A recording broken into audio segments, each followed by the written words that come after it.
말씀과 함께하는 따뜻한 오늘 큐티온.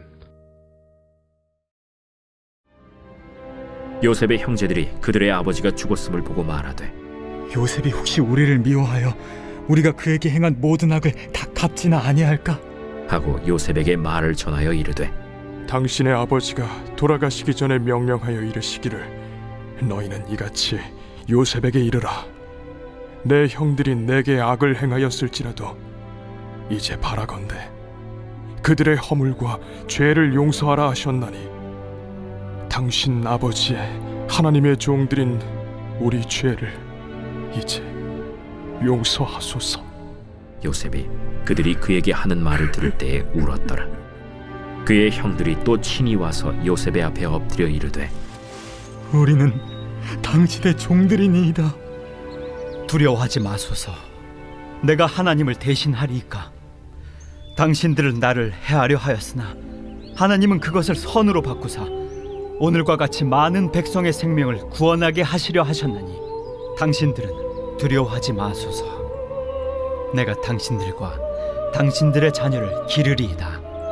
하고 그들을 간곡한 말로 위로하였더라. 요셉이 그의 아버지의 가족과 함께 애굽에 거주하여 110세를 살며 에브라임의 자손 3대를 보았으며 므낫세의 아들 마길의 아들들도 요셉의 스라에서 양육되었더라.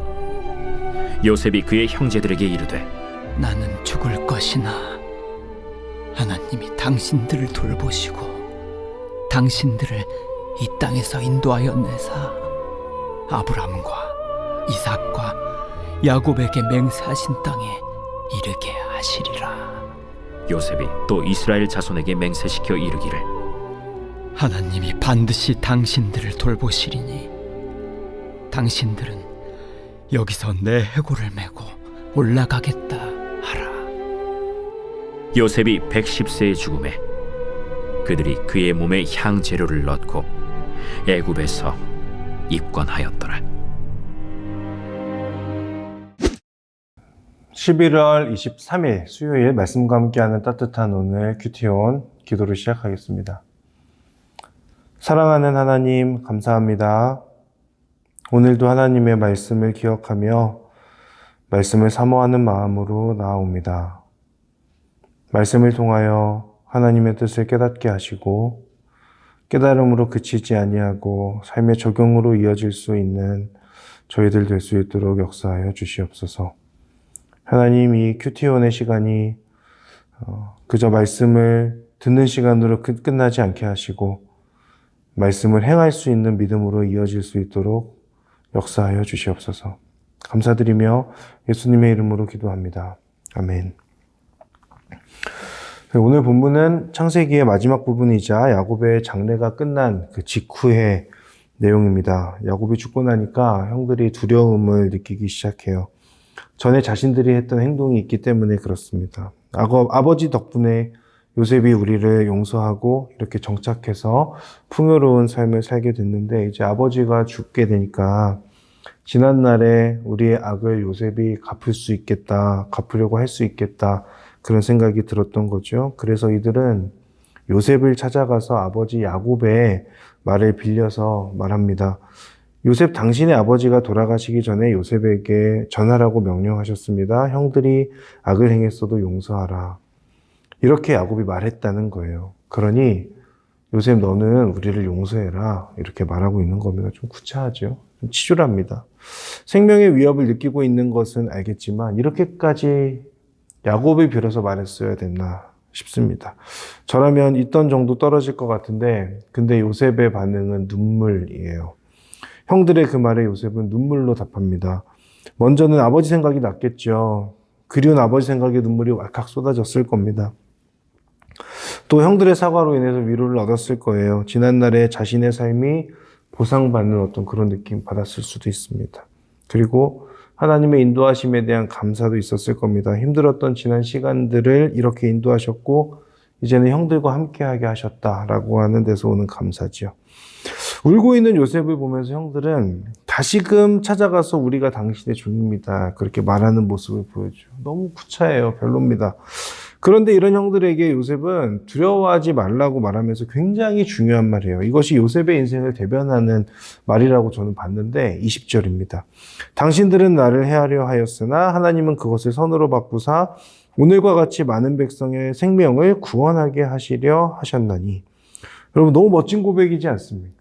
저라면 형님들 그때 저를 이렇게 대했으니까 이제 각오하십시오 뭐 이랬을 것 같은데 요셉은 믿음의 고백을 합니다. 당신들은 나에게 그랬을지라도 하나님은 그것을 선으로 바꾸셨습니다.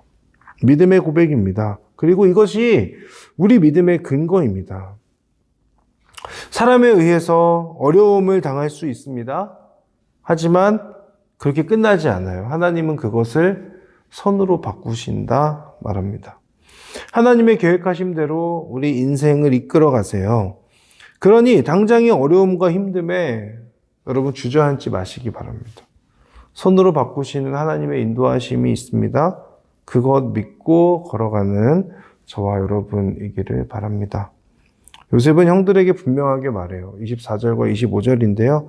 나는 죽을 것이지만 하나님이 당신들을 돌보시고 이 땅에서 인도하여 내실 것입니다. 요셉은 분명히 알고 있어요. 하나님의 돌보심이 유효하다는 것. 언제나 나의 상황과 상관없이 하나님의 돌보심은 유효하다. 사랑하는 여러분, 하나님께서 여러분의 인생을 선으로 바꾸어 가십니다. 하나님께서 여러분을 돌보십니다. 여러분 기억하십시오. 그리고 신뢰하십시오. 지금도 여러분의 인생은 하나님께 이끌림 받고 있습니다. 선으로 바꾸어 주신 하나님이 여러분의 삶과 여러분의 인생에 온전히 경험되어질 수 있기를 주님의 이름으로 축복합니다. 묵상 질문인데요. 여러분의 인생을 선으로 바꾸어 주신 하나님 경험이 있습니까? 어떤 상황에도 하나님의 인도하심은 유효하심을 믿고 한 걸음 한 걸음 그 믿음의 발걸음 옮겨가시기를 축복합니다. 저도 그렇게 하나님의 인도하심 따라 하나님과 함께 걸어가는 삶을 살고 싶습니다. 우리 함께 하나님의 인도하심, 선으로 바꿔주시는 그 하나님의 인도하심 믿고 나아갈 수 있기를 바랍니다. 함께 기도하겠습니다.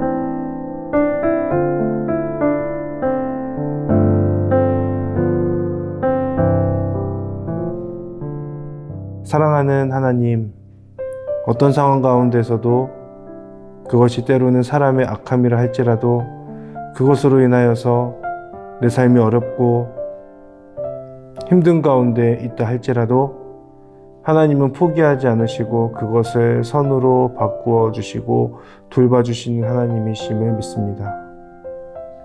그 하나님 붙들고 하나님 바라보며 믿음으로 살아낼 수 있는 저희들 될 수 있게 해주십시오. 어떤 상황 가운데서도 하나님을 향한 그 신뢰를 놔버리지 아니하고 하나님의 인도하심과 이끄심 붙들고 살아갈 수 있도록 역사하시고 함께하여 주시옵소서. 모든 영광을 주님께 돌립니다. 감사드리며 예수님의 이름으로 기도합니다. 아멘. 여러분 오늘도 평안하십시오. 행복하십시오. 하나님의 이끄심 따라가십시오. 감사합니다.